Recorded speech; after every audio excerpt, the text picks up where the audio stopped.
ஆகட்டும். இந்த நாளிலும் கூட தேவனுடைய வார்த்தைக்குள்ளாய் நாம் கடந்து செல்ல போகிறோம். ஆபிரகாமினுடைய வாழ்க்கையிலிருந்து 4 முக்கிய பாடங்களை இன்றைக்கு நாம் கற்றுக்கொள்ள போகிறோம். சில கதாபாத்திரங்கள் மூலமாக சில காரியங்களை நாம் கற்றுக்கொள்ள முடியும். ஆபிரகாம் உடைய வாழ்க்கையில மிக 4 அதிசயமான குணங்கள் இருந்தது. நம்பர் 1, விட்டு விட்டான். ஆதியாகமத்தின் புஸ்தகம் 12ஆம் அதிகாரம் 1, 2, 3 வசனங்களை வாசிக்கலாம். கர்த்தர் ஆபிரகாமை நோக்கி நீ உன் தேசத்தையும் உன் இனத்தையும் தகப்பனுடைய வீட்டையும் விட்டு புறப்பட்டு உன் தகப்பனுடைய வீட்டை விட்டு புறப்பட்டு நான் உனக்கு காண்பிக்கும் தேசத்துக்கு போ. நம்பர் 1, விட்டு விட்டான். எதை விட்டு விட்டான்? 3 காரியம்: தேசம், ஜாதி, ஜனம். இது 3த்தையும் விடுறது ரொம்ப கஷ்டம், மிகவும் கஷ்டம். ஆண்டவர் ஆபிரகாமை அழைத்த பொழுது அவர் சொல்றாரு, உன் இனம், உன் தேசம், உன் தகப்பனுடைய வீடு. தேசத்தை விடலாம், இனத்தை விடலாம், ஜாதியை விடலாம், ஆனா தகப்பன் வீடை விட முடியாது. பெத்தவங்க, நம்மளோட பிறந்தவங்களை நம்ம விட முடியாது. ஆனா ஆண்டவர் சொல்றாரு, நீ 3த்தையும் விடு. 3த்தையும் விடு. விடுறதுன்றது ரொம்ப கஷ்டமான காரியம், ஈஸி கிடையாது.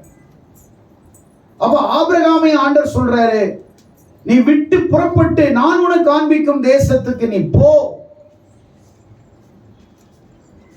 இன்றைக்கு ஆண்டவர் நம்மிடத்துல பேசுறது ஆபிரகாம் மூலமாய் நாம் கற்றுக்கொள்ளக்கூடிய பாடம் என்ன அப்படின்னா, சில காரியங்களை ஆபிரகாமை போல நாம் விட்டு விட வேண்டும்.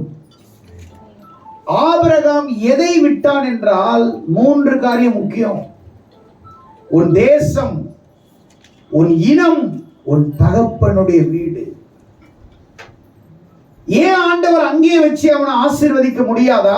ஏன் அவனை அங்கிருந்து அனுப்பி நான் காண்பிக்கிற கானான் தேசத்துக்கு போய் நான் ஆண்டவர் எதற்காக அழைக்கணும்? நான் சொல்ற மாதிரி நீ கீழ்ப்படிஞ்சன்னா நான் என்ன செய்வேன்? உன்னை பெரிய ஜாதியாக்கி உன்னை ஆசீர்வதித்து உன் பேரை நான் பெருமைப்படுத்துவேன், நீ ஆசீர்வாதமாய் இருப்பாய். கவனிங்க,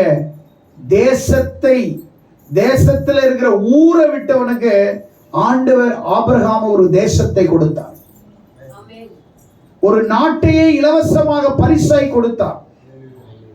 இது சாத்தியமா அப்படின்னா இது சாத்தியம் இல்லை என்று நாம் நினைக்கலாம்.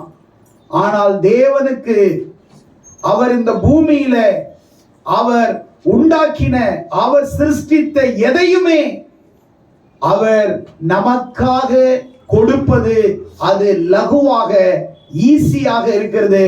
ஆனா அது நமக்கு கஷ்டம் மாதிரி தெரியும், ஆண்டவருக்கு அது ஈஸி. தேசத்தை எப்படிங்க கொடுப்பாருன்னா அவருக்கு அது ஈஸி, ஆனா அது நமக்கு கஷ்டம். உன் தேசத்தை விட்டுரு, உன் இனத்தை விட்டுரு, எல்லாத்தையும் விட்டு நான் உனக்கு காண்பிக்கிற தேசத்துக்கு வந்தேன்னா உன்னை ஆசீர்வதிப்பேன், உன் பேரை பெருமைப்படுத்துவேன், நீ ஆசீர்வாதமாய் இருப்பாய். ஆபிரகாம் அந்த தேசத்தை விட்டு புறப்படும் பொழுது ஒருவேளை தகப்பன் சொல்லி இருப்பார், நம்ம நல்ல வசதியா வாழ்றோம். ஆபிரகாம் ஒன்னும் ஏழை கிடையாது, பெரிய கோடீஸ்வர குடும்பத்துல பிறந்தவன். பாபிலோனில் இருக்கிற கல்தேயர் பட்டணத்துல, ஊர் என்ற இடத்துல செழிப்பு மிக்க, பாலும் தேனும் ஓடுற மாதிரி இருக்கிற ஒரு அருமையான செழிப்பான இடத்துல செல்வ செழிப்போடு வாழ்ந்து எந்த குறையும் இல்லாம ரொம்ப பெரிய பிசினஸ்மேன் குடும்பம், நல்ல ஆசீர்வாதமான ஒரு குடும்பம். பொருளாதாரத்தில் அவங்களுக்கு குறை இல்லை. ஆனா மகிமையின் தேவன் அவனுக்கு தரிசனமாகிறார். ஆண்டவர் சில நேரத்தில் ஒருவனை அழைக்கும் பொழுது ஒரு நோக்கம், ஒரு திட்டம், ஒரு தீர்மானத்தோடு தான் அழைக்கிறார்.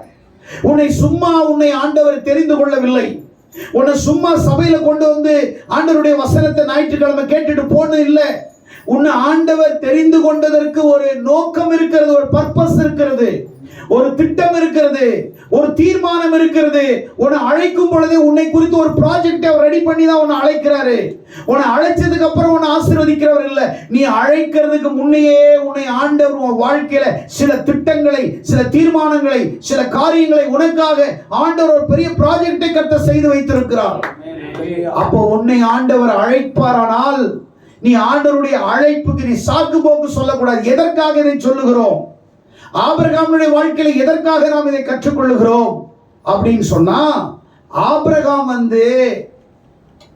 கீழ்ப்படிந்து உடனே கீழ்ப்படிந்தான். ஆண்டவர் சொன்னார், நீ போ, புறப்பட்டு போ. தன் தகப்பன், தன் சகோதரனுடைய மகன் லோத்து, தன் மனைவி எல்லாரோடு கூட ஜாதி, ஜனம், தேசம் எல்லாத்தையும் விட்டுட்டு புதிய நாடு, புதிய கல்ச்சர், புதிய கலாச்சாரம், புதிய உணவு, புதிய சூழல். அந்த தேசத்தில் அவனுக்கு யாருமே தெரியாது, அது எங்க இருக்குதுன்னு தெரியாது, எங்க போகணும்னு தெரியாது, எப்படி போகிறதுன்னு தெரியாது. ஆனா ஆண்டவர் ஆபிரகாம் சொன்னார், நீ விட்டு வான்னு சொன்னார். ஆபிரகாம் விட்டு விட்டான். ஆபிரகாம் ஆண்டவர் சொன்ன உடனே விட்டான். தேசத்தை விட்டுட்டான், குடும்பத்தை விட்டுட்டான், ஜாதி ஜனங்களை விட்டுட்டான். ஆண்டவர் என்ன குறித்து ஒரு திட்டம் வச்சிருக்கிறாரு, ஒரு நோக்கம் வச்சிருக்கிறாரு, ஒரு தீர்மானத்தை வச்சிருக்கிறாரு. தாவீதை ஆண்டவர் தெரிந்து கொண்டது எதற்காக? சமஸ்த இஸ்ரவேலின் ஜனங்களின் தலைவனுக்காக. கழுதையை தேடிக்கொண்டு போன சவுலை ஆண்டவர் ராஜாவாக மாற்றினார். மீன் பிடித்துக் கொண்டிருந்த பேதுருவை ஒரு மிகப்பெரிய அப்போஸ்தலனாக கர்த்தர் மாற்றுவார். உன்னை அழைக்கும் பொழுது ஆபிரகாம் அழைச்ச உடனே கீழ்ப்படிஞ்சான். அதனால தேசத்துல ஆபிரகாமை ஆண்டவர் உயர்த்தி, நான் ஆபிரகாமின் தேவன் என்று ஆண்டவர் சொன்னார். ஆபிரகாம் பேரை சொல்லி தேவன் தன்னை அறிமுகப்படுத்துகிறார். நான் ஆபிரகாமின் தேவன். எதற்காக ஆபிரகாமின் தேவன் என்று சொல்லுகிறார் என்றால், தேவன் தேவனாக அங்கு வெளிப்படாமல் அவர் தன்னை ஆபிரகாமை வைத்துக் கொண்டு தன்னை வெளிப்படுத்துகிறார். யோசித்து பார்க்க வேண்டும். நான் கர்த்தர் என்று சொல்லலாம், நான் தேவன் என்று சொல்லலாம். அதை விட்டு நான் ஆபிரகாமின் தேவன். ஆபிரகாம் எனக்காக எல்லாவற்றை விட்டு என்னை நம்பி முழுமையா என்னை சார்ந்து நான் கூப்பிடுற இடத்துக்கு குடும்பத்தோட வந்தான். அதனாலதான் நான் சொல்றேன், என் ஆபிரகாமை போல கீழ்ப்படிந்த அந்த உலகத்துல யாருமே இல்லை. என் ஆபிரகாமை போல விட்டு வந்தவன் யாருமே இல்லை. என் ஆபிரகாமை போல உடனே ஏன், எதுக்கு, என்ன ஒரு கேள்வி கேட்கல, அப்படியே விட்டுட்டு வர்றான். அதனால சொல்றாரு, நான் ஆபிரகாமின் தேவன் என்று சொல்வதற்கு தேவனே சந்தோஷப்பட்டார், தேவனே பெருமைப்பட்டார். உன்னை ஆண்டவர் அழைக்கிறதுக்கு ஒரு நோக்கம் இருக்கிறது. ஆண்டவர் உன்னை அழைக்கிறது ஒரு நோக்கம் இருக்கிறது. நீ சபைக்கு சும்மா வரல.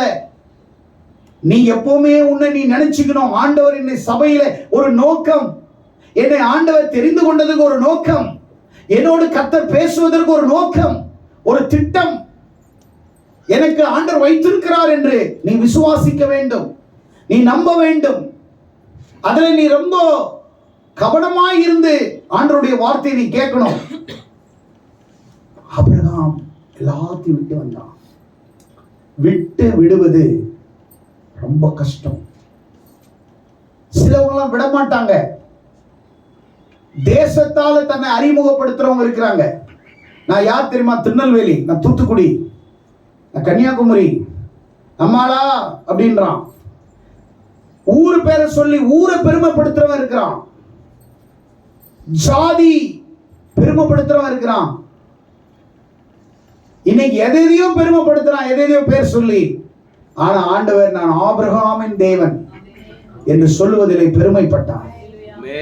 ஆபிரகாம் எங்கே, ஏன், எதற்கு என்று கேட்காம வந்தான். பேதுரு மீன் பிடிச்சிட்டு இருக்கிற படிப்பறிவு இல்லாதவன். ஆண்டவர் சொன்னார், நீ என்னை பின்பற்றி வா என்று சொன்னார். எங்க வரணும், எதுக்கு வரணும் கேட்கவே இல்லை. பேதுரு வலைகளையும் படகையும் அப்படியே கரையில நிறுத்திட்டு அப்படியே இயேசுவுக்கு பின் சென்றான். இயேசு படிக்காத ஒரு பேதுரு, படிப்பறிவில்லாத பேதுரு, கடலிலே அவனுடைய தொழில் எப்பவுமே மீன் பிடிக்கிறது, நாற்றம் எடுத்த ஒரு வாழ்க்கை, இரவும் பகலும் கடலிலே அவனுடைய வாழ்க்கையை போக்கினான். வேலைக்கு போன அவனுக்கு வாழ்வாதாரம் இல்லை என்றால் இல்லை.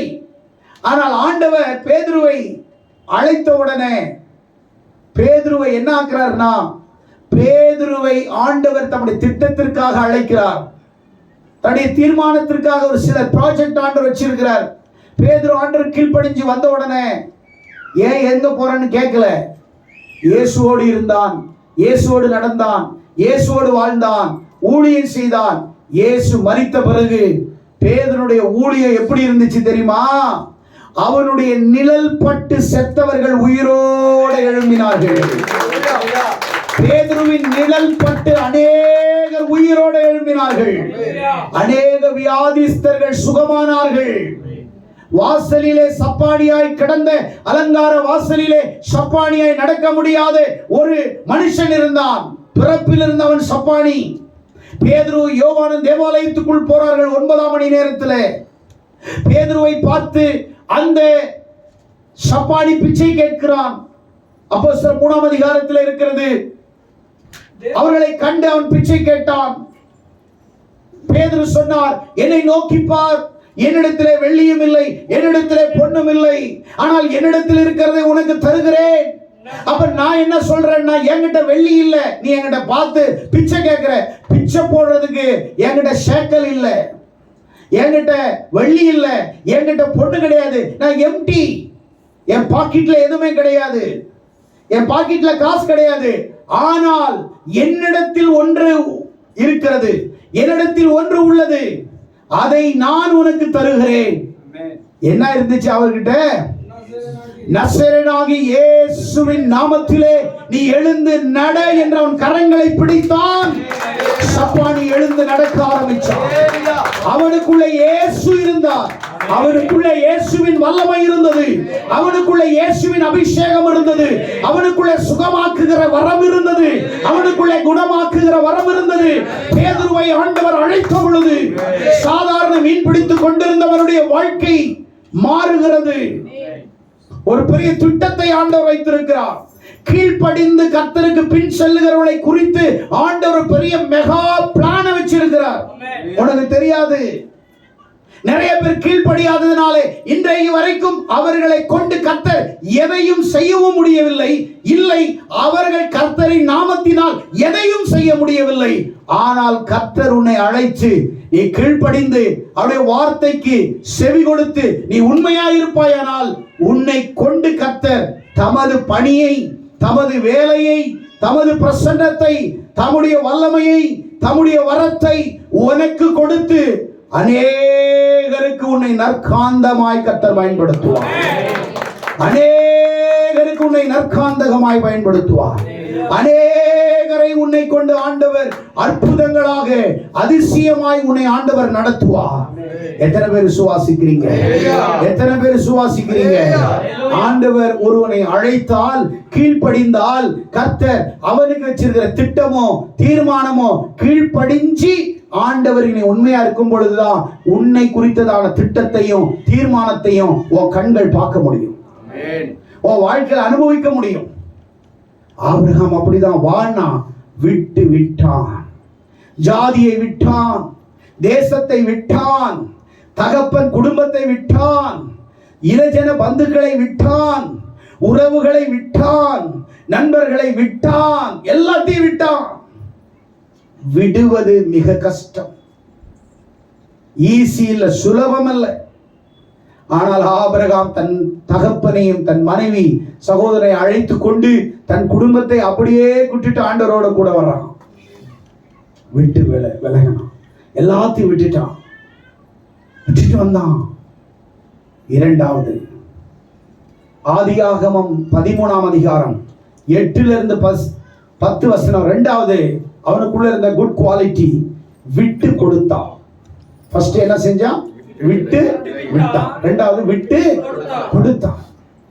ஆபிரகாமும் லோத்து ஒண்ணா வாழ்றாங்க, சகோதரர்கள், ஒரே குடும்பம். ஆபிரகாம் தான் லோத்தை கூட்டிட்டு வர்றான் கூட. ஆனா ரெண்டு பேருக்குமே ஆடு மாடுகள் அதிகம். ஆனா லோத்தின் மேய்ப்பருக்கும் ஆபிரகாமுடைய மந்தை மேய்ப்பருக்கு தான் சண்டை, அவங்களுக்கு தான் வாக்குவாதம். ஆனால் ஆபிரகாமுக்கும் லோத்துக்கும் வாக்குவாதமும் இல்லை, சண்டையும் இல்லை. ஆனால் லோத்து நேரா வந்து ஆபிரகாமினிடத்தில் சொல்லுகிறான், உனக்கும் எனக்கும் இனி செட் ஆகாது. என்ன ஆகாது? செட் ஆகாது. நிறைய பேர் நீங்க யோசிங்க, யாரு முதல்ல ஒரு தீர்மானத்தை எடுக்கிறீங்களோ நீங்க நினைச்சுக்கிறீங்க நான் எடுக்கிற தீர்மானம் ரொம்ப அற்புதமான தீர்மானம், நான் எடுக்கிற ஒரு தீர்மானம் ரொம்ப பயங்கரமான தீர்மானம் என்று நீங்கள் எடுக்கிறீர்கள். கர்த்தருடைய நாமத்தினாலே நீங்கள் எடுக்கிற தீர்மானங்கள் நிலைத்து இருக்கும், அதுல மகிமை, அதுல தேவநாம மகிமைப்படும். ஆனா நீ மாம்சத்துல எடுக்கிற தீர்மானம் அதுல தேவன் மகிமைப்பட மாட்டார். ரெண்டு தீர்மானம் வாழ்க்கையில் இருக்கிறது. ஒன்னு, தேவன் சொல்லுகிறபடி நீ தீர்மானம் எடுத்து உன் வாழ்க்கையை கட்டுவது ஒரு வித்தியாசமான ஒரு அனுபவம். இரண்டாவது, உங்கள் மாமிச ரீதியாக உங்கள் மனம் விரும்புகிற மாதிரி, இல்லை உங்கள் குடும்பம் சொல்லிக் கொடுக்கிற மாதிரி, இல்லை உங்களோடு கூட உடன் பிறந்தவர்கள் சொல்லிக் கொடுக்கிற மாதிரி, இல்லை உன் தாய் தகப்பன் சொல்லிக் கொடுக்கிற மாதிரி, இல்லை உன் நண்பர்கள் சொல்லிக் கொடுக்கிற மாதிரி எடுக்கிற தீர்மானங்கள் உங்கள் வீட்டை கட்டாது. கட்டின வீட்டை நீ அழிவின் பாதையிலே இடிப்பதற்காக நீ எடுக்கிற மாம்சத்தின் தீர்மானங்கள், சுயநலத்தின் தீர்மானங்கள், மண்டையில் பறக்கிற தீர்மானங்கள், உங்கள் மனதிலே ஏற்படுகிற தீர்மானங்கள் உங்களை சரியான தீர்மானத்தின் பாதையிலே உங்களை நடத்துவதில்லை. மாறாக நீங்கள் எடுத்த தீர்மானங்கள் உங்களை அழிவுக்கு நேராய் கொண்டு போகும் என்பதில் எந்த விதமான எள்ளளவும் சந்தேகம் இல்லை. இங்கே விட்டு கொடுத்தான். லோத்து ஃபர்ஸ்ட் விட்டுட்டு வர்றான், அவன் வாழ்க்கையில ஆண்டவர் அவனோட இருக்கிறார். ரெண்டாவது, அவருடைய சகோதரனுடைய மகன் லோத்து இப்போ யாருக்கிட்ட? ஆபிரகாம் கிட்ட சொல்றான், உனக்கும் எனக்கும் செட் ஆகாது, அதனால நாம ஒண்ணு செய்யலாம், பிளீஸ் என்னை விட்டுருங்க அப்படின்னு சொல்லிட்டு ஆபிரகாம் லோத்தை நோக்கி, எனக்கும் உனக்கும் என் மேய்ப்பருக்கும் வாக்குவாதம் வேண்டாம், நாம் சகோதரர்கள். என்ன அழகா ஆபிரகாம் அங்க செயல்படுகிறார். நாம் சகோதரர்கள், நமக்குள்ள சண்டை வேணாம், நமக்குள்ள வாக்குவாதம் வேணாம். நிறைய பேர் உங்க வாழ்க்கையை நாசமாக்கி சீராக்கி சின்னாபின்னமாக்குறது காரணம் என்ன தெரியுமா? உங்க வாக்கு வாதம் உங்களை வாதத்திற்குள் கொண்டு போய்விடும். உங்கள் வாக்குவாதம், நீங்கள் பேசுகிற வார்த்தைகள், சொல், செயல், உன் கிரியை எல்லாம் பிரியமுள்ளதாக மாற வேண்டும். நீ பிரியமுள்ளதாய் மாற வேண்டும். உன் சொற்கள் மற்றவர்களை சந்தோஷப்படுத்துகிறதாய் காணப்பட வேண்டும். நாம் சகோதரர்கள். இந்த தேசம் உனக்கு முன் இருக்கிறது அல்லவா? நீ என்னை விட்டு பிரிந்து போகலாம். நீ இடதுபுறம் போனால் நான் வலதுபுறம் போகிறேன், நீ வலதுபுறம் போனால் நான் இடதுபுறம் போகிறேன். விட்டு கொடுத்தார். ஆபிரகாம் மூத்தவர், விட்டு கொடுக்கணும் அவசியம் கிடையாது. ஆனா சின்ன பையனுக்கு விட்டு கொடுத்தான். ஃபர்ஸ்ட் விட்டுட்டு வந்ததே அவனுடைய வாழ்க்கையில மிகப்பெரிய காரியம். ரெண்டாவது, அவனுடைய வாழ்க்கையில லோத்து சொல்றான், நான் வெளியில போகணும், இனி உனக்கும் எனக்கு செட் ஆகாது. நான் ஒன்னே ஒண்ணு சொல்றேன், உனக்கும் எனக்கும் செட் ஆகாதுன்னு நீ எப்போ ஒரு முடிவை தீர்மானம் எடுக்கிறியோ, நீ நினைச்சுக்கிட்ட நீ ஒரு பெரிய பிலாசபி படிச்ச மாதிரி, ஓ தீர்மானம் உன்னை அழிவுக்கு கொண்டு போய் நிக்க போகுது. அந்த அழிவுல உன்னை யாரும் உன்னை காப்பாற்ற போறது கிடையாது. நீ எடுத்த தீர்மானம் இப்போ உனக்கு வேணாம், ரொம்ப அழகா தெரியும். ஆனா நீ கடைசியில சின்ன பின்னமான சூழ்நிலையில வரும்போது, ஐயோ நான் எடுத்த தீர்மானங்கள் என் மாம்சத்துல என் மண்டையில பிறக்கிறது, என் கொண்டையில பிறக்கிற தீர்மானம் எல்லாம் சரியா நினைச்சேன், ஆனா கடைசியில என் வாழ்க்கை சின்ன பின்னமாயிடுச்சு. எப்ப தெரியுமா? நீ மாம்சத்தில் எடுக்கிற தீர்மானம், மாம்ச பிசாசு உனக்குள்ள அந்த தீர்மானத்தை கொடுக்குற. எப்பவுமே ஸ்பிரிட் ஃபுல்லா எடுக்கணும். சும்மா உணர்ச்சி வசப்பட்டு எடுக்கக்கூடாது. எந்த தீர்மானத்தையும் கர்த்தரால உணர்த்தப்பட வேண்டும். கர்த்தர் உனக்கு சொல்லிக் கொடுக்க வேண்டும். இந்த தீர்மானத்திற்கு நீ அடையாளத்தை கேட்க வேண்டும். நீ ஒரு தீர்மானத்தை எடுக்கிறனா ஆண்டவரிடத்திலே ஜெபிக்க வேண்டும். எதையுமே ஜெபித்து ஆண்டவருடைய ஆவியானவருடைய ஏவுதல் லீடிங் உனக்கு இருந்து எடுக்கிற தீர்மானங்கள், அது எந்த காரியமா இருந்தாலும் அது சிறப்பா இருக்கும். ஆனால் உன் கல்வியிலையும் உன் மூளையிலையும் நீ என்ன ஒரு பெரிய படிச்சு பண்ணிருக்கிற மாதிரி நீ நினைச்சுக்குவ. ஆனா அந்த தீர்மானங்கள் உன்னை அழிவுக்குள்ளே கொண்டு போய்விடும். ஆபிரகாம் லோத்தை பார்த்து சொன்னா, விட்டு கொடுத்தா. இந்த வாழ்க்கையில இந்த உலகத்துல விட்டு கொடுங்கள். உன்னோட யாராவது சண்டை போடுறாங்களா, விட்டு விடு, விட்டு கொடு, அவனுக்கே கொடு. ஆனா உன்னை ஆண்டவர் மேன்மையாக வைப்பார். அதுல எந்த மாற்று கருத்தும் கிடையாது. ஆபிரகாம் சொல்றான், நீ போ. அப்பொழுது லோத்து தன் கண்களை ஏறெடுத்து யோர்தான் நதிக்கு அருகான சமபூமி நீர்வளம் பொருந்திதா இருக்க கண்டான். கர்த்தர் சோதம் கொமரா அழிக்கும் முன் சோவாருக்கு போகும் வழி மட்டும் அது கர்த்தருடைய தோட்டத்தை போல இருந்தது, அந்த எகிப்து தேசத்தை போல இருந்தது. லோத்து யோர்தானுக்கு அருகான சமபூமி முழுவதையும் தெரிந்து கொண்டு கிழக்கே பிரயாணப்பட்டு இப்படி அவர்கள் ஒருவர் விட்டு பிரிந்தார்கள். ஆபிரகாம் கானான் தேசத்திலே குடியிருந்தான். ஆண்டவர் கொடுத்த வாக்குத்தத்தம் பண்ணப்பட்ட தேசத்திலே ஆபிரகாம் குடியிருந்தான். ஆண்டவர் வச்சிருக்கிற இந்த கானான் தேசத்துல அவன் குடியிருந்தான். லோத்து அவனோடு இருக்க விரும்பல. தேவன் கொடுத்த வாக்குத்தத்தமான தேசத்துல அவனால வாழ முடியல. நீர்வளம் பொருந்தி நீ எடுக்கிற முடிவு ஸ்டார்டிங்ல ரொம்ப பச்சை பசேர்னு இருக்கும். எல்லாரும் உனக்கு சாதகமா இருக்கிற மாதிரி தெரியும். எல்லாரும் உனக்கு சப்போர்ட் பண்ற மாதிரி தெரியும். எல்லாரும் உனக்கு கூட இருந்து உதவி செய்யற மாதிரி தெரியும். உனக்கு துணை நிக்கிற மாதிரி தெரியும். எல்லாமே உனக்கு பூரிப்பா இருக்கிற மாதிரி தெரியும். ஆனால் end is very very very very very terrible, very danger. உன்னை காப்பாற்ற முடியாது. சாத்தான் ஃபர்ஸ்ட் உனக்கு அப்படிதான் கொடுப்பான். நான் இருக்கிறேன்னுவான், இருக்க மாட்டான். நான் பார்த்துக்கிறேன்னுவான், பார்த்துக்க மாட்டான். நான் உனக்கு சோறு போடுவேன்னுவான், போட மாட்டான். ஆரம்பத்துல உன்னை அழிக்கிறதுக்கும் உன்னை கெடுக்கிறதுக்கும் நீ எடுக்கிற தீர்மானத்திற்கும் இந்த உலகமே உனக்கு துணை நிற்பார்கள். ஆனா கடைசியில இந்த எல்லாம் உங்களை விட்டு போகும் பொழுது உன்னோடு யாருமே இருக்க மாட்டார்கள். ஆபிரகாம் விட்டு கொடுத்தான். வாழ்க்கையில விட்டு கொடுக்கிறவர்கள் கெட்டு போவதில்லை, கெட்டு போவர்கள் விட்டு கொடுப்பதில்லைன்னு லாரியிலையும் ஆட்டோலையும் எழுதியிருப்பாங்க. விட்டு கொடுத்தவர்கள் கெட்டு போவதில்லை. ஆபிரகாம் விட்டு கொடுத்தான். போ, விட்டு விட்டான். இரண்டாவது விட்டு கொடுத்தான். கானான் தேசத்துல இருந்தான். சோதோம் கொமராவுக்கு உள்ள போனான். கொஞ்ச நாள்ல பாவம், பயங்கரமான உச்சக்கட்ட பாவம். தேசத்துல வெளியில சொல்ல முடியாத நான் கூசுது. அவ்வளவு பெரிய மோசமான பாவம் நிறைந்த பட்டணத்துக்குள்ள போயிட்டான். நீர்வளம் இருந்தது, செழிப்பா இருந்தது. அதனால ஆண்டவர் சொல்றாரு, என்ன சொல்றாரு, அது கர்த்தருடைய தோட்டத்தை போல இருந்துச்சாம். அவ்வளவு அழகா இருந்துச்சாம். பார்க்கிறதுக்கு சாத்தான் உனக்கு கொடுக்கிற கிளிகிழிப்பு இருக்குதுல்ல, அப்படியே உன்னை தாளாட்டுற மாதிரி இருக்கும் தம்பி. ஆனா உன்னை ஒரு முறை பிடிப்பாங்க பாரு, அப்ப மவனை உன்னை எவனாலையும் காப்பாற்ற முடியாது. கர்த்தருடைய கிருபை இருந்தாதான் உன்னை காப்பாற்ற முடியும். சின்ன பின்னமாய் சீரழிஞ்சு கடைசியில உன் ட்ராக் எல்லாம் சாத்தான் கையில வச்சுக்கிட்டு உன்னை குத்துவாம்பார் ஒரு இடத்துல நின்று. அன்னைக்கு வாழ்க்கை என்னான்னு உனக்கு தெரியும். நாங்க பார்க்காத வாழ்க்கையா, சந்திக்காத நபர்களா, எங்களுக்கு தெரியாத ஆலோசனையா,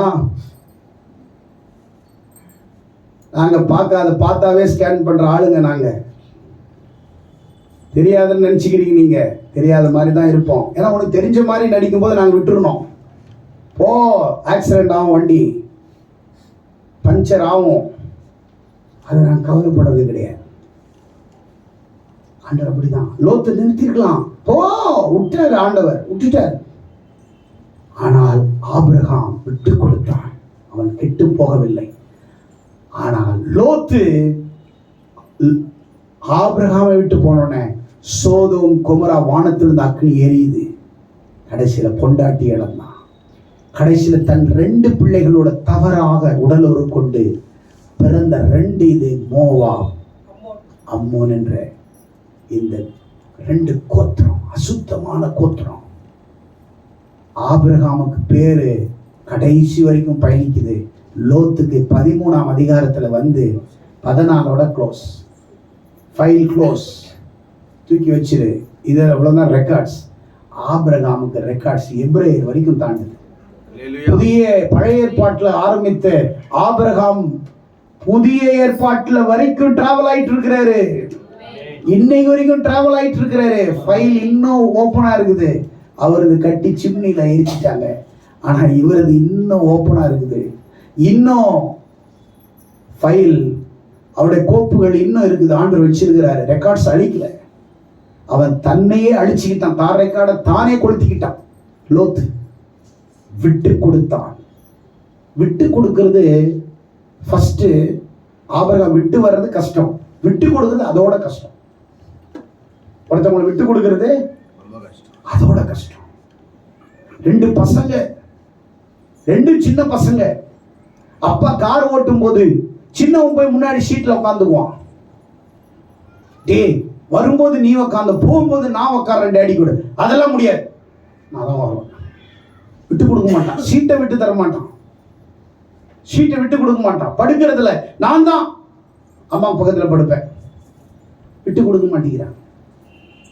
பாயை விட்டு கொடுக்கறது இல்ல, சீட்டை விட்டு கொடுக்கறது இல்ல.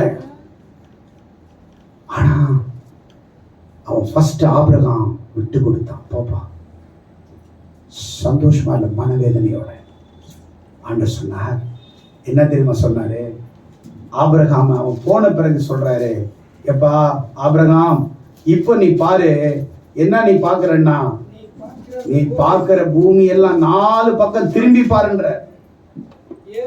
அவன் லோத்து அவன் விட்டு பிரிந்தவன் ஆபிரகாம், எனக்கு உன் கண்களை ஏறெடுத்து நீ இருக்கிற இடத்தில் இருந்த வடக்கே தெற்கே கிழக்கு மேற்கே எல்லாம் பாரு, இதெல்லாம் உனக்கு சொந்தம்ட்ட. ஆமென். எப்படி திரும்பி பாரு, இது உனக்கு சொந்தம். இப்படி பாரு, உனக்கு இது, உனக்கு இது, உனக்கு தேசமே உனக்கு தான்டா.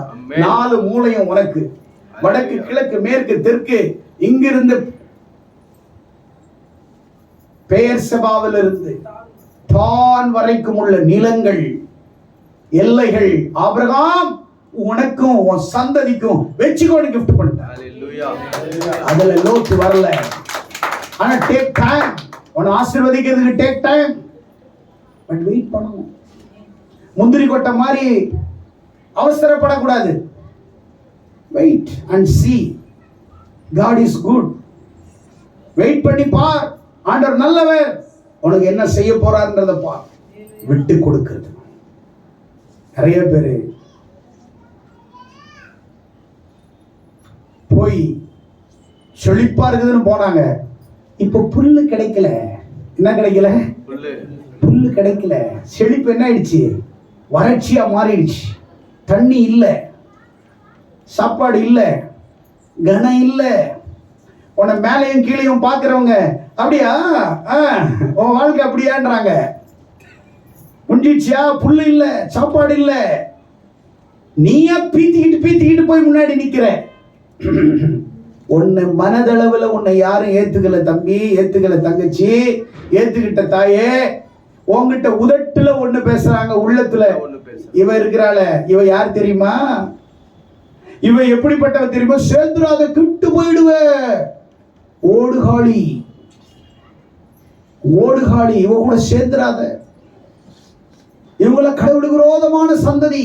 லோத்துக்கு சேர்ந்தவங்க இவங்க எல்லாம். இஷ்டத்தின்படியே தேர்ந்தெடுக்கிறவங்க, இஷ்டத்தின்படி கண்ணை நோக்கி பார்த்து செழிப்பா இருக்குது.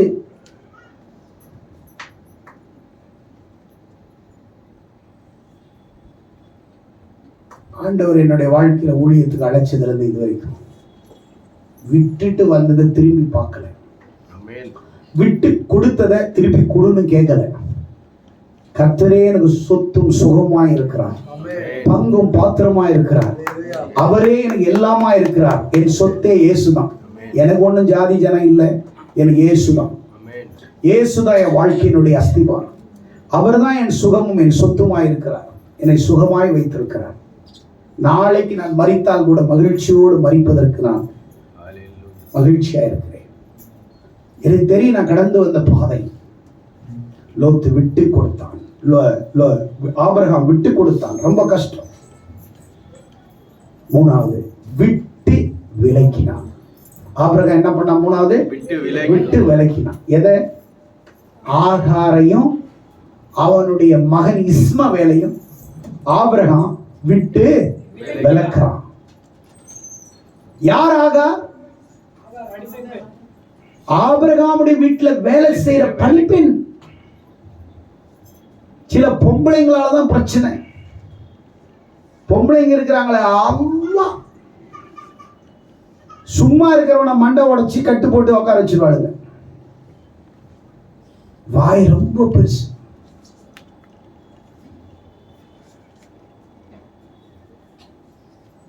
பூட்டு போடணும் வாய்க்கு. அதை கூட பிச்சு கடாச்சிருவாளுங்க. ரத்தமே வந்தா கூட வாயில அப்போ வாய் அடிக்கிறது நிறுத்த மாட்டாங்க. கட்சி வச்சுக்கிட்டு சண்டை போடுவாங்க.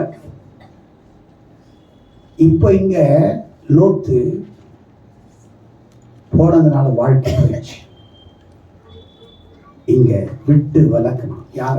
ஆகார் மகன். ஆபிரகாம் ஒரு மனைவி தான், சாராள். வீட்டுல வேலை செய்யறான். சாராளுக்கு கொஞ்சம் அவசரம் ஆயிடுச்சு. ஒரு நாள் பேசுற ஆபிரகாம், எங்க பாருப்பா, உனக்கு வயசு ஆயிடுச்சு 90, உனக்கு 100 ஆக போகுது, கிட்டத்தட்ட 95 ஆயிடுச்சு, எனக்கு ஒரு 90 வயசு ஆயிடுச்சு, நிறைய சொத்து இருக்குது, ஏகப்பட்ட சொத்து, அதெல்லாம் யார் எடுக்கிறாங்கன்னு தெரியாது, அதனால உனக்கு ஒரு ஐடியா கொடுக்குறேன். இந்த அம்மா ஐடியா கொடுத்துச்சு. நம்ம வீட்டில் வேலைக்காரி இருக்கிறாள் ஆக, அவளை கட்டிக்கோ, அவளுக்கு பிறகுற பிள்ளை நம்ம சொத்துக்கெல்லாம் அதிபதி. ஆனா ஆண்டவர் என்ன சொன்னார்? வரும்போது ஆபிரகாம் அழைக்கும் போது உன் சந்ததியை, உன் சந்ததின்னாரு. உன் சந்ததின்னா யார்? ஆபிரகாமும் சாராளுக்கும் சேர்ந்தது. உன் சந்ததியை நான் வானத்தின் நட்சத்திரங்களை போல பெருக பண்ணுவேன். ஆபிரகாம் விசுவாசம் இருந்துச்சு. இந்த அம்மா டார்ச்சர் பண்ணி கடைசியில இந்த அம்மா சொல்றாங்கன்னு போனா ஒரு குழந்தை பிறந்துருச்சு, இஸ்மவேல். என்ன வேல்? சொல்லுங்க, என்ன வேல்? வேல் குத்த ஆரம்பிச்சிருச்சு. கடைசியில எங்க திரும்பினாலும் வேல் குத்துது. இஸ்மவேல். கல்யாணம் ஆயிடுச்சு, சேர்ந்துட்டாரு. இப்ப இந்த அம்மா குழந்தை பிறக்கிற வரைக்கும் வீட்டில், அம்மா இந்த வேலைக்காரிக்கு ஐயா கூட சேர்றதுக்கு ஒரு வாய்ப்பு கொடுத்தீங்க, இந்த மாசமா வருது உங்க காரணம், இந்த ஏழைக்கு இவ்வளவு பெரிய வாழ்க்கை. குழந்தை பிறந்த பிறகு ஆபிரகாம் பிள்ளைய தூக்கி கொஞ்ச ஆரம்பிக்கிறான், இஸ்மவேலை தூக்கி முத்தம் கொடுக்குறான், ஆகார நேசிக்க ஆரம்பிச்சிட்டான். சாராளுக்கு எப்படி இருக்கு? இப்போ அடி வயிறு எரிய ஆரம்பிச்சிருச்சு. பெண்களுக்கு தாங்க எரிச்சல் பயங்கர. ஆண்கள் கூட சீனா போயிடுவாங்க, இவங்க சந்தையில திரும்புற வரைக்கும் போவாங்க. ஏன்னா இவங்க கூகுள் மேப். இவங்க ஐயோ ஐயோ ஐயோ ஐயோ ஐயோ ஐயோ ஐயோ ஐயோ ஐயோ வயிறெல்லாம். யாரு காரணம்? நீ தானே காரணம். நீ ஒழுங்கா இருந்தா அந்த ஆளையே பிள்ளைய பெற்றுக்க போறான். பண்ணதெல்லாம் நீனு. இப்ப கொஞ்சம் ஆரம்பிச்ச உடனே இவளுக்கு பொறாமை. இப்ப என் மேல அன்பு இல்லை, என் மேல பாசம் இல்லை, உனக்கு எல்லாம் ஆகார் மேல போயிடுச்சு. ஆகார் புள்ளதான் உனக்கு முக்கியம். சண்டை லடாய் 2 பேருக்கும். கடைசியில ரொம்ப கடினமா நடத்தினா ஆகார் தன் பிள்ளைய தூக்கிட்டு ஓடினான். திரும்ப கடவுள் சொல்றார், போ, அங்கே இரு, அடங்கி இரு. ஏன் ஆண்டவர் இஸ்மவேல் ஆசீர்வதிக்க முடியாதா? பெரிய ஜாதி ஆக்குறதுக்கு அவரால் முடியும்னா அவர் அன்னைக்கு ஆசீர்வதிக்கு. போ போ, அடங்கி இரு. வர்றான் ஆகார், வர்றான். திரும்ப வீட்டுல சேர்த்துக்கிட்டான். திரும்ப டார்ச்சர் பண்றான். இப்போ சாராள் சொல்றா, இங்க பாரு ஆபிரகாம், கரெக்ட் பையலைங்க வா. இப்ப ஆகாரையும் இந்த பையனையும் புறம்பே, அடிமை பெண்ணை புறம்பே தள்ளும், அடிமை பெண்ணை புறம்பே தள்ளும். இங்க இருக்க கூடாது வீட்டுல. இப்பதான் ஆபிரகாம் அழுது, என்னை மன்னிச்சுக்கோ, எனக்கு வேற வழி கிடையாது சொல்லி ஆபிரகாம் ஆகாரையும் பெத்த தன்னுடைய வித்தா தான் வித்து பிறந்த முதல் பிள்ளை இஸ்மவேல அம்மாவையும் தான் பெத்த பிள்ளையையும் விட்டு விலக்குறான்.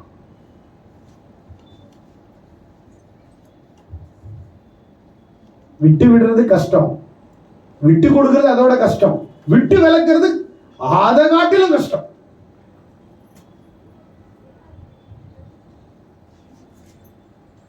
பிரிவு எப்படிப்பட்டதுன்றது அதுல நடந்து வந்தவங்களுக்கு தெரியும்.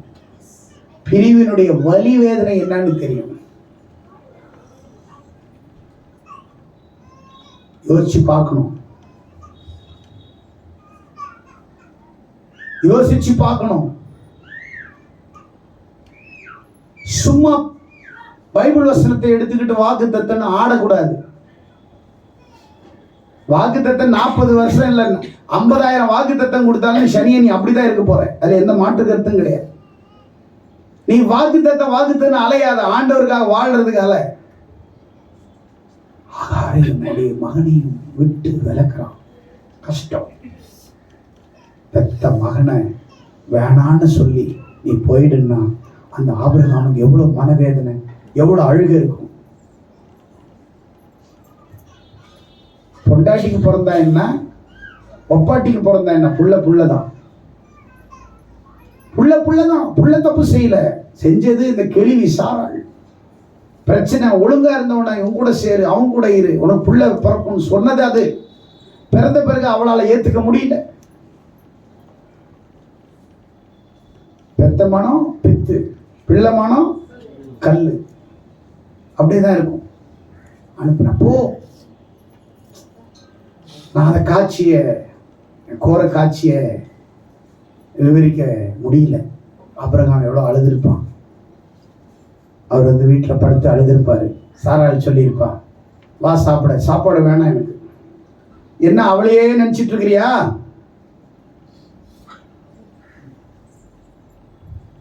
ஒருத்தனை நல்லவனை மனநோயாளி ஆக்கணும்னா அவங்க கிட்ட போய் விட்டா அழகாக்கிடுவாங்க.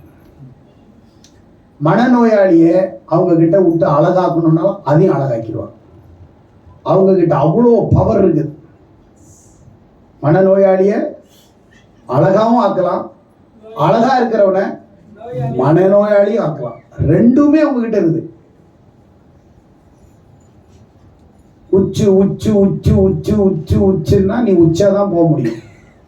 லொச்சு லொச்சு லொச்சு கொட்டிக்கிட்டே இருப்பாங்க. அடைமொழி அட சொல்றார். சண்டைக்காரின்னு சொல்றார் பைபிள்ல. சண்டைக்காரி, கோபக்காரி. கோபக்காரன்னு எங்க இல்லை, கோபக்காரி.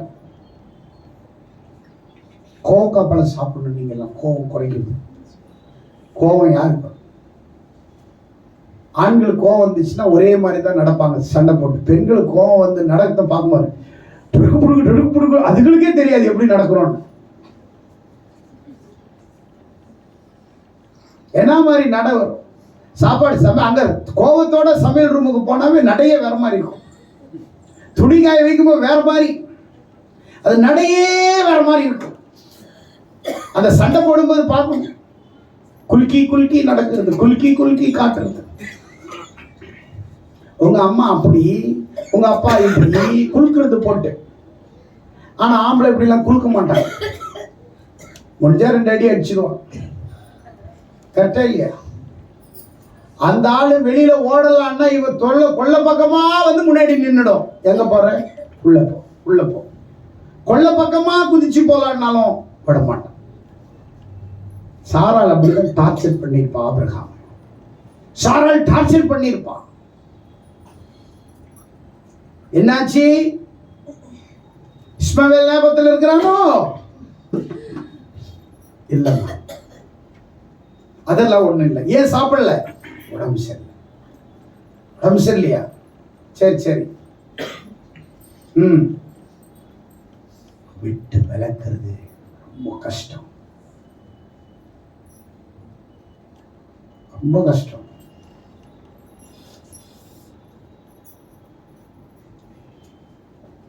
ரொம்ப கஷ்டம்.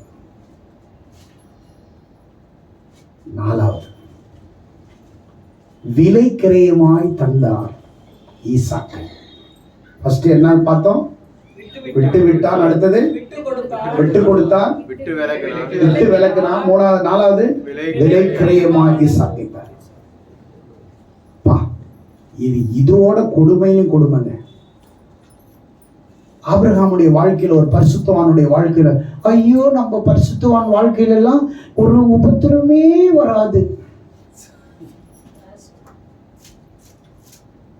நாங்கெல்லாம் பைபிள் படிக்கிற கூட்டம், ஐயோ எங்களை அப்படி ஆசீர்வாதமாவும் இருக்கும், பாடு இருக்கும், உபத்திரம் இருக்கும், பிரச்சனை இருக்கும், எல்லாமே இருக்கும். ஆனா உன்னை ஒன்ன கூட புடுங்க முடியாது, அசைக்க முடியாது. கர்த்தர் கூட இருப்பான். ஒண்ணு அடங்க, ஒண்ணு பண்ண முடியாது, ஒண்ணு அசைக்க முடியாது. நான் அசையாதபடி கர்த்தர் என் பக்கத்தில் இருக்கிறேன். இப்போ அதை விட மிக கஷ்டம். 22ஆம் அதிகாரத்துல, ஆதியாகமத்துல 22ஆம் அதிகாரத்துல, அப்பொழுது உன் புத்திரன் உன் ஏகசுதன் நேசகுமார் ஈசாக்கை நீ அழைத்துக் கொண்டு மோரியா தேசத்துக்கு போய் அங்கே நான் உனக்கு குறிக்கும் மலையில் ஒன்றின் மேல் அவனை தகன பலியிட்டேன். என்ன சொல்றாரு?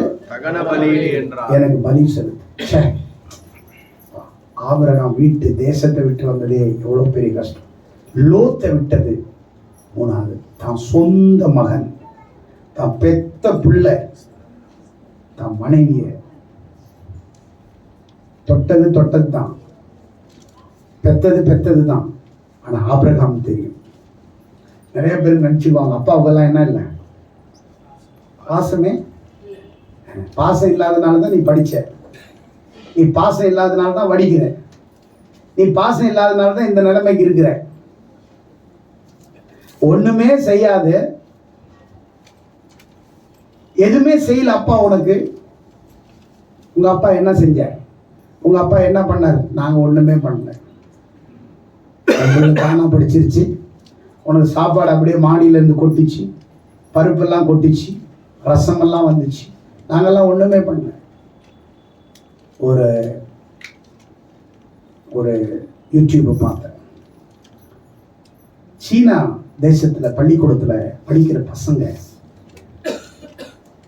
அவங்க அப்பா என்ன வேலை செய்யறாங்க தெரியுமான்னு கேட்டா அந்த பிள்ளைங்களுக்கு சொல்ல தெரியல. எங்க அப்பா எங்கேயோ காலையில போறாரு, நைட்டு வருவாரு, ஆனா என்ன வேலைக்கு போறான்னு தெரியல. உங்க அப்பா செய்யற வேலையை நான் காட்டுறேன் வா அப்படின்னு ஸ்கூல்ல இருந்து அந்த பிள்ளைங்களை கொண்டு போனா 2 கை இல்லை அவங்க அப்பா. அந்த பிள்ளைங்க அவர் தலையில முதுகுல எல்லாம் மூட்டை தூக்கிட்டு போய் சிமெண்ட் மூட்டை போடுறாரு. ஒவ்வொருத்தருடைய பிள்ளைகளுடைய தகப்பனும் ஒவ்வொரு மாதிரி கஷ்டப்படுறாங்க. அதை பார்த்து அந்த பிள்ளைங்க அழுகுறான். இப்படிதான் உங்க அப்பா, ஆனா உங்க அப்பா உங்க முன்னாடி நான் கஷ்டப்பட்டேன், என் பிள்ளை கஷ்டப்படணும்னு எத்தனையோ தகப்பன் அவங்க செய்யற வேலையை தன் பிள்ளைங்க பார்த்து மன உளைச்சல் ஆயிடக்கூடாதுன்னு சம்பாதிச்சு கொடுக்குறோம். கஷ்டப்படுறான். ஆபிரகாம் தன் மகனை பலி கொடுக்க போகும்போது எவ்வளவு மனவேதனையா இருக்கும். கையை காலை கட்டி கத்தியை தூக்குறார். ஈசாக்கை விலைக்கிறையுமாய் அப்படியே கொடுக்கிறார். ஆண்டவர் கேட்ட உடனே பலி செலுத்துறார். கத்தி ஓங்குறார். ஆண்டவர் சொல்றார், ஈசாக் எதுவும் செஞ்சிடாத, கத்தியை கீழே போடுறார். உன் ஏகசுதன் உன் நேசகுமார் பார்க்காம எனக்கு பலி கொடுத்தியே, வேண்டாம், உன் உத்தமத்தை நான் பார்த்துக்கிட்டேன். ஈசாக்கு பதிலாக ஒரு ஆடு புதர்ல இருக்குது, அதை பலி செலுத்த செக் பண்ணி பார்க்கிறார். விசுவாசத்தை பார்க்கிறார், சோதிச்சு பார்க்கிறார், நம்பிக்கையை பார்க்கிறார், ஆண்டவர் மேல வச்சிருக்க அன்பை பார்க்கிறார். ஆபிரகாமை போல தன் சொந்த மகன், ஏற்கனவே ஒரு மகனை அனுப்பிட்டார், அந்த மகனை அவன் திருப்பி பார்க்கல. இன்னொரு மகன் பிறந்து 100 வயசுல பிறந்த அதையும் பலி கேட்கிறாரே, ஆண்டவர் சந்தோஷமா கொடுத்தான். உங்களால ஆபிரகாமை போல வாழ முடியுமா? ஆபிரகாமை போல ஜீவிக்க முடியுமா? எதுக்கு பிரசங்கம் உங்களுக்கு? ஆபிரகாமை போல வாழ்வதற்கு பிரசங்கம். எதுக்கு உங்களுக்கு உபதேசம்? அதன்படி நடப்பதற்கு, மாற்றிக்கொள்வதற்கு, மாறுவதற்கு உபதேசம். மாற முடியுமா? ஆபிரகாம் மனுஷன், அவனால முடியும்னா நானும் மனுஷன், என்னாலே முடியும். முடியாதது ஒண்ணு கர்த்தர் உனக்கு சொல்லல. மலையை தூக்க சொல்லல. சமுத்திரத்தை போயிட்டு வடிச்சு விடு, பக்கெட்ல எடுத்து எடுத்து இறச்சி விடுன்னு சொல்லல. சின்ன சின்ன சின்ன சின்ன உபத்திரவங்கள் உன் வாழ்க்கையில வரதான் செய்யும். நீ ஸ்ட்ராங்காயிரு. கர்த்தர் உன்னை ஆசீர்வதிப்பார். ஆபிரகாமுடைய வாழ்க்கையில் 4 காரியம். விட்டு விட்டான், விட்டு கொடுத்தான், விட்டு விலக்கினான், விலைக்கரைமாய் வந்தான். கடைசியாக இயேசு கிறிஸ்து ஈசாக்க பலி கொடுக்கறதை நிறுத்திட்டு அதே மோரியா மலையில 2000 வருஷத்துக்கு அப்புறம் அவரே பலியாக வந்து சர்வலோக மனிதர்களின் பாவத்தை போக்கும் ஆடாக மாறி தன்னையே அங்க பலி செலுத்தி உலகத்திலே தம்மை விசுவாசிக்கிறவர்களை மீட்டெடுக்கும்படி இயேசு கிறிஸ்து அந்த கொல்கதா மலையிலே, மோரியா மலையிலே எனக்காக, உனக்காக, சர்வ மக்களுக்காக மரித்தார். உன் வாழ்க்கையில உன்னை அழைச்சதுக்கு ஒரு திட்டம் இருக்குது. உன்னை அழைச்சதுக்கு ஒரு நோக்கம் இருக்குது. நீ விசுவாசி. உன்னை கர்த்தர் வச்ச இடத்துல ஒரு நோக்கம், ஒரு விசுவாசம், ஒரு திட்டம் வச்சிருக்கிறார். தேவன் திட்டத்தை மீறி நீ எங்க போனாலும் உன்னால ஒரு புல்ல கூட புடுங்க முடியாது. ஒரு புல்ல கூட உன்னால புடுங்க முடியாது. பலன் இருந்தாலும் புல்ல புடுங்க முடியாது. 2 கை செயல் எழுந்துருச்சு, கை இருக்கும், புல்ல புடுங்கன்னா புடுங்க முடியாது. செயலிழந்த வாழ்க்கை வேண்டாம். நடுங்கிற வாழ்க்கை நமக்கு வேண்டாம். ஆபிரகாமை போல எதை வேணாலும் என் ஆண்டவர் எனக்காக செய்வார். அவருக்காக நான் எதையும் செய்வேன். விட சொன்னார் விட்டேன், விட்டு கொடுன்னு சொன்னார் விட்டு கொடுத்தேன், விட்டு விலக்குன்னு சொன்னார் விட்டு, விலைக்கரையுமா கேட்டாரு, கொடுத்த என் பிள்ளை ஈசாக்க நான் திரும்ப பெற்றுக்கிட்டேன். ஆண்டவர் சொன்னார், உன் சந்ததியில் நட்சத்திரங்களை போல ஈசாக்கின் சந்ததியை நட்சத்திரங்களாய் பெருக பண்ணினார்.